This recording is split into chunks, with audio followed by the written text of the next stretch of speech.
So what's up, mapagpalang gabi sa inyong lahat mga tol. So ngayong gabi tol, andito na naman tayo ulit sa Barrio Aswang po, no? Saan dun sa kubo, no, meron tayong nasa gupa, muntik merong umatake sa atin dun sa kubo na yun, pero nawala po siya. Hindi natin siya agad nahuli, hindi natin siya agad nasundan dahil yung upuan nasa likuran ko na pag-upo nabali ba, kaya yung natin, pit natin nauntog siya, kaya di natin siya agad nasundan. Yun yung istorya doon tol, kaya parang mahina yung lakad natin ngayon yung nakaraan, no? So yun, nandito kami ulit sa Barrio Aswang po, no? Siyempre kasama ko pa rin si Kuya Dokyo po, The Explorer. Yun, mega love shoutout nga po pala, no, sa lahat ng mga subscriber natin dyan, sa mga new subscriber at sa ating mga basher dyan, no. Mega love shoutout sa inyo, patuloy lang po tayo. At siguro tol, sa susunod na araw siguro pupunta tayo kay Pinuno. Nagkausap naman kami ni Pinuno at welcome naman daw tayo doon sa kanya. Kaya abang-abangan nyo lang po. Kaya ito lang muna yung i-upload natin tol, para meron tayong pang allowance, kasi hindi bihira kapag makapunta ka dun sa area nila Pinuno kapag wala kang dala, no. Halimbawa na lang kung may masagupa kayo dun o maiwan kayo dun sa bundok, wala kang dala, wala, diba? Mas mabuti yung meron kang madala kahit pagkain man lang, para kung matrap kayo sa bundok, di kayo makababa agad, makauwi, meron tayong dala, meron tayong pagkain dol, no? Kaya sana po huwag nyo pong i-skip yung ads para meron tayong allowance. Ayun, puntahan na natin si Kuya Dokyo mga tol, para balikan natin ang lugar ng Barrio Aswang. So tara.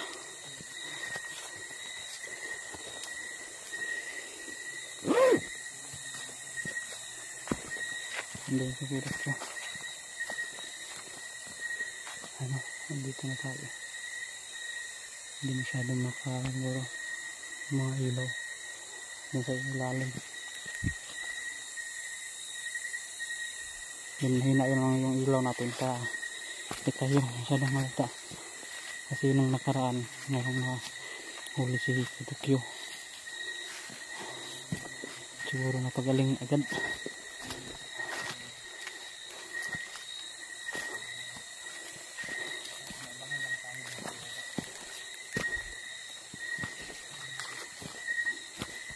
Tara.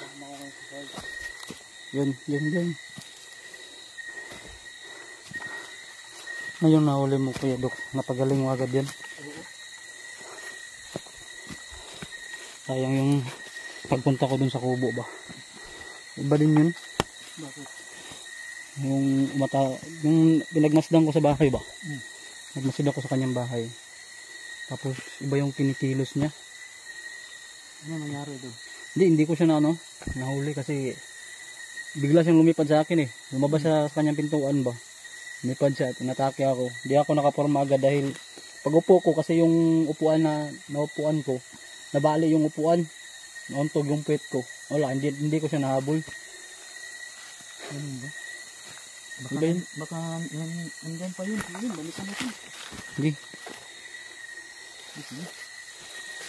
Sana nandyan yun, para mahuli natin yun, may balik natin. Meron ng mga mga bahay-bahay.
Alerto sa Sige.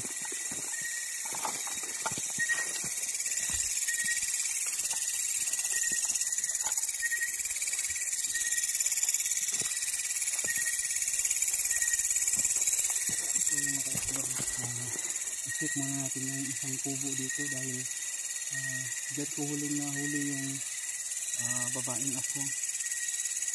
Check natin baka may aswang na naman ulit. Kasi yung babaeng aswang na nahuli natin mga ka-explore, umalis sila dito. Lumipat sila ng lugar. So, hindi ko na lang i-video dahil ayaw magka-video. Kasi baka makilala sila.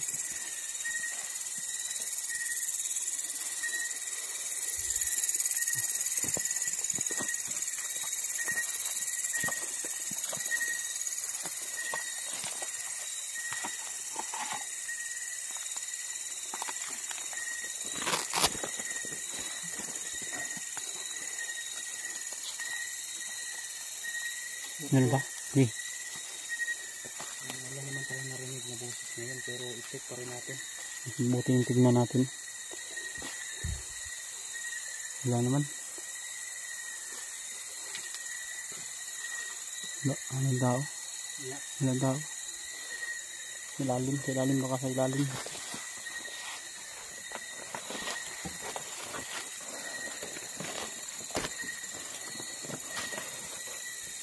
Wala naman. Wala.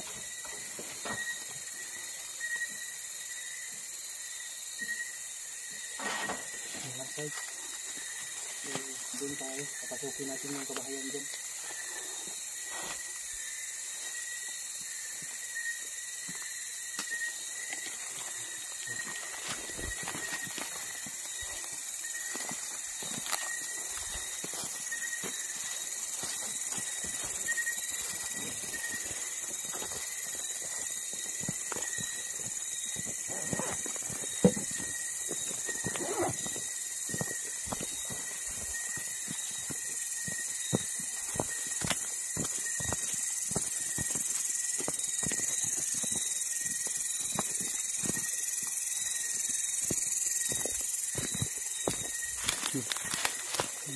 Dito ko.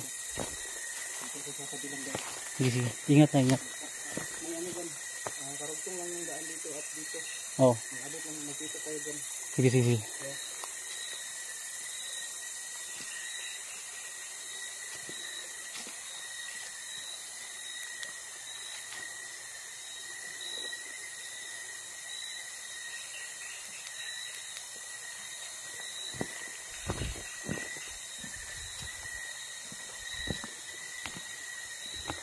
Ito.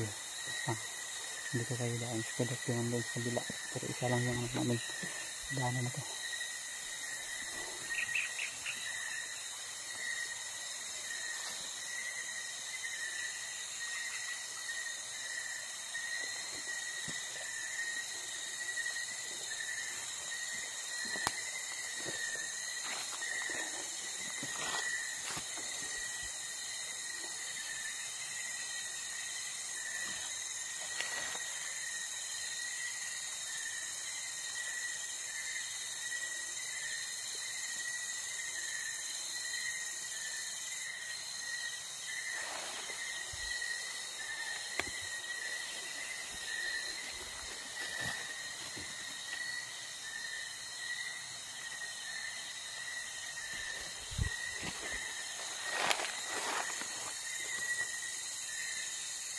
Hello.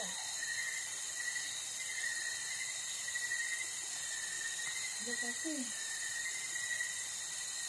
Ay, salamat. Ibang bibig ka.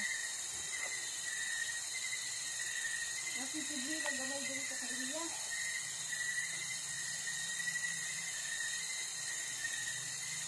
Ay, mga tao, dali ng tuwid sa kanila.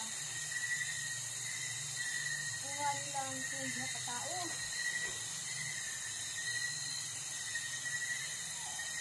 Oo.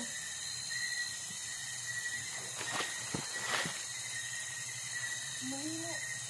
Kada sa ibang tao din yan. Para nakabantay na nagtubig ba?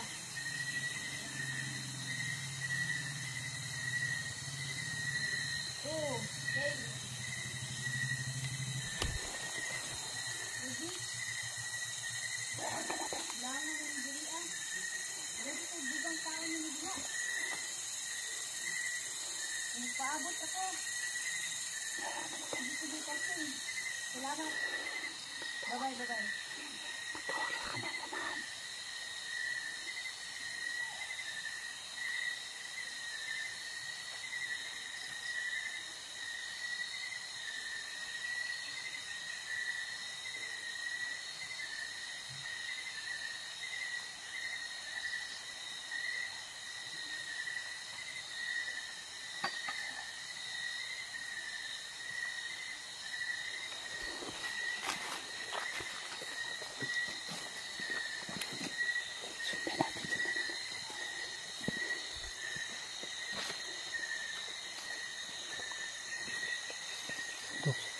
Ano ba yung sinabi niya?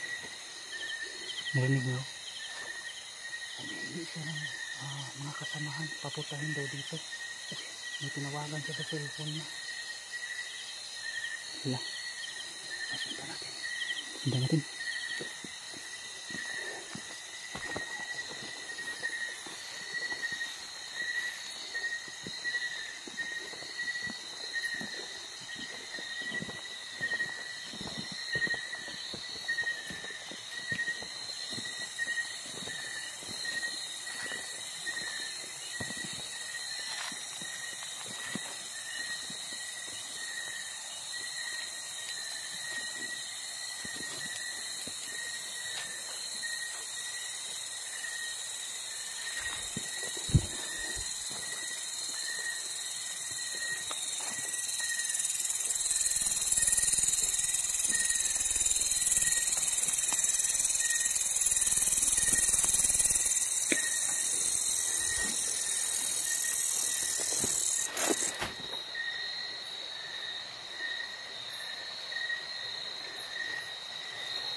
Lumipad.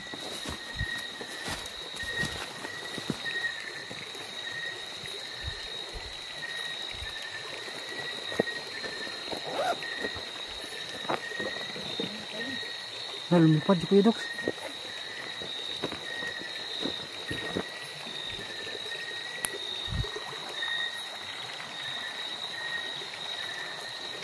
Lumipad katapos ang ritual niya. Katapos ang ritual niya, lumipad. Sayang, di natin nasundan agad.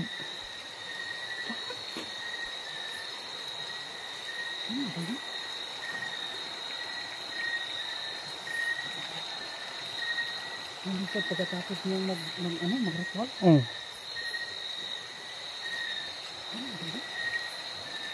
Wala, di natin na sundan ba? Sayang nga, eh. Hindi ko muna inano kasi gusto ko lang malaman kung ano yung ginagawa nila. Parang nagre-ritual siya ba?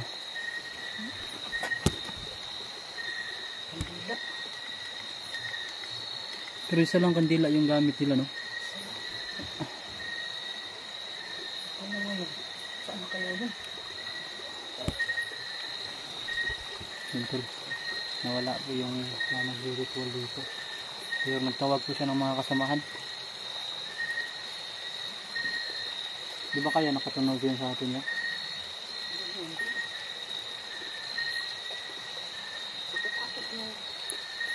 Pagkatapos ng patayin yung kanila, biglang lumipad siya. Sinilas ko ng mga bata dito. Sinilas ng bata, oh.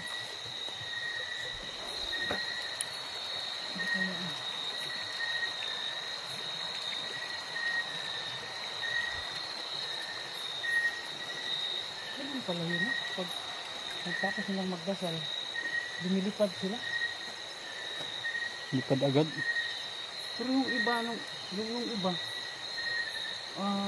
lumilipad lang kahit hindi na, baka tapos na siguro silang mag-ritual, kaya yung iba lumilipad agad kapag nakita natin. Siguro yung kanina, ano pa siya? Siguro pa, attack pa siya ba? Palipad pa lang, kaya siya nag-ritual siguro. Baka, ano pa lang siya? Mag-a-atake pa lang siya. Baka lumusob siya sa ibang bahay ba? Ngayon. Dito. Dito basta dito.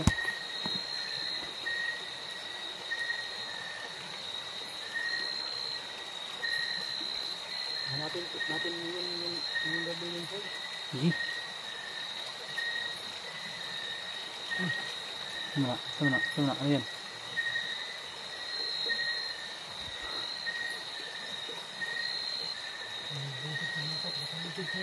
Ha? Baka yun na yung lumipad. Yung babae na yun. Siguro. Pero Kuya Dox, yung pinaghahandaan nyo Kuya Dox, yung wristback niya. Yung nangyari kasi kanina yung babae, tumawag ko sa yung phone pala sila. So, pinatawagan niya yung samahan niya. Nagpapunta ng maraming kasamahan niya dito. Kasi gusto niya maraming sila dito para malaki sila. Siguro sa ibang araw balikat at kami papunta na dito. Kasi kapalapit kami sa dito kanina. Ay napakatahin kaya kami masyadong natin marinig. Baka yun ang dahilan kaya tinawag kasi sila nakakasamahan. Anong gawin natin? Kaya natin yung side. Sige.